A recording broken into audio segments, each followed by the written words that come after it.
Ungkapan hati Ardi Bakri untuk Nia Ramadhani di ultah ke-33 tahun. Ardi Bakri menulis pesan cinta untuk istrinya, Nia Ramadhani yang baru saja menginjak usia ke-33 tahun. Dalam unggahan Instagram terbarunya, Ardi Bakri membagikan beberapa foto dirinya bersama Nia Ramadhani dan ketiga anaknya. Dalam captionnya, ia menuliskan pesan romantisnya untuk sang istri. "Sambil kamu tiup lilin, aku mau bilang kalau kamu adalah istri yang luar biasa," tulis Ardi Bakri, Senin, tanggal 17 April tahun 2023.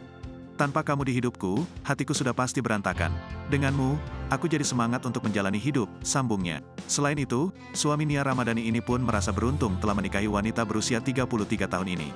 "Nggak semua orang bertemu belahan jiwanya, tapi aku cukup beruntung bisa menikahi orang yang sangat spesial ini," ujarnya.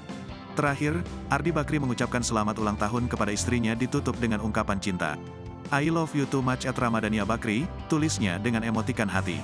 Nia Ramadhani pun terlihat menjawab atas kata-kata manis Ardi di kolom komentar. "Yeay, makasih Din Ardi for such a sweet word, I love you," balas Nia Ramadhani dengan emotikon hati merah.